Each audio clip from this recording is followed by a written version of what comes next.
Hello, it's Jimmy here already, looking at a Citroen Dispatch. So it's a 2-litre HDI. So it's got engine fault repair. I'm sorry about the beep, and I don't know what that is. Some sort of, he's got all sorts of accessories here fitted to it. Engine lights on, and it's got a fair bit of a story behind that. Let's turn that engine off just so that beeping stops. So it's had a fair bit of a story behind it, like I said. It had a problem for a exhaust temperature sensor, he said. They fitted a new one and it didn't cure the problem. It still had a circuit fault. This doesn't really make sense, but this is the story I've been told here by the customer. The circuit problem didn't go away with the exhaust gas temperature sensor, so they cleaned the DPF and it didn't work again.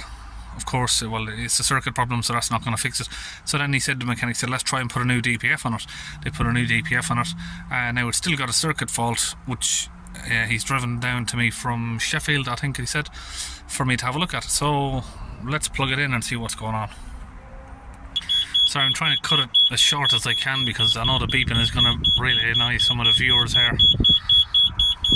So we're going to search for the ECM. Okay, we have two codes, one there for the temperature sensor short circuit to earth, P2032. We have one for the meter and valve, air meter and valve, limit the program value. So that just sounds like that needs reprogramming or resetting. So just turn the key off so I can talk there for a minute. So this one wasn't mentioned to me. This is the only code apparently that they've been having. So someone's been messing around with it, so I don't know what they've done there, but we'll try and just reset that one. But this is the code here that we are trying to get to the bottom of. P2032. Get it raised up. Okay, so looking under the van here, you can see the DPF is brand new. That's been changed. Okay, looking at it from this side, you can see a plug right there. Goes off the temperature sensor. Right here.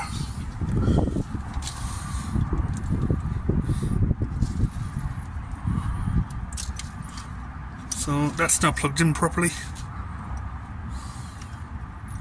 Let's just try and plug that back up.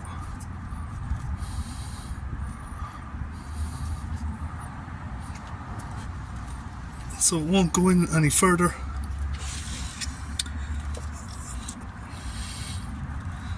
So it looks like it's the wrong type of sensor really. Different fitment. It's got 2 pins on it. That's got 2 as well. So, gonna open that up. Okay, it's loose. Spin it off.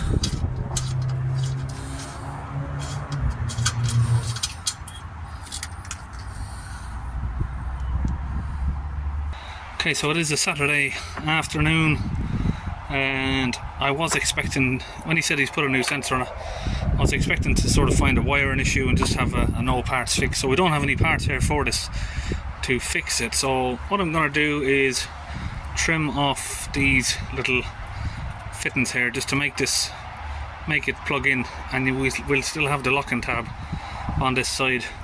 Now it's just a 2-pin wire. So even though the fitting's different, as long as we can get it to plug in, it should work exactly the same way. But there's only one way to find out. Let's plug it in and see. Okay, so I just shaved off those nuts now. I know it looks like a bodge, but we just want to see, can we get it to work at least. Okay, I'm back under here. We'll get this wound back in.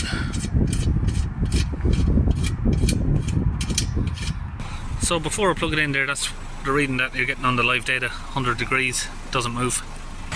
Okay, so I've now managed to plug that in, and you can see there it's still got the little locking tab.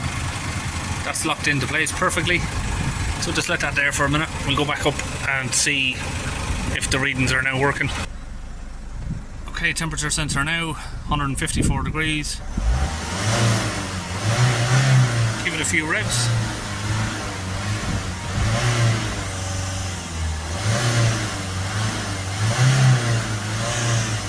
Sorry, it keeps going out into autofocus.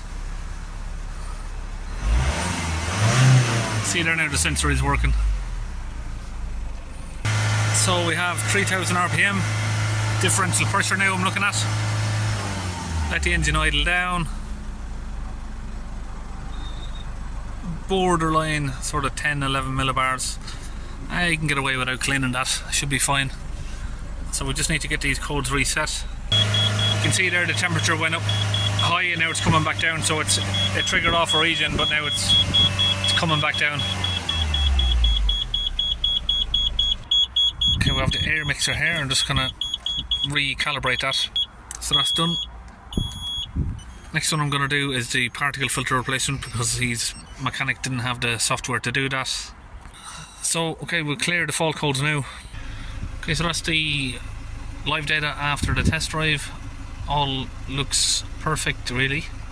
Let's go back and see if any of the fault codes have come back. So that's all okay. That's it really. Looks like it's a job done. So that's it really. Job's all done on that one. Nice and easy. It's a quick one really. See you in the next video.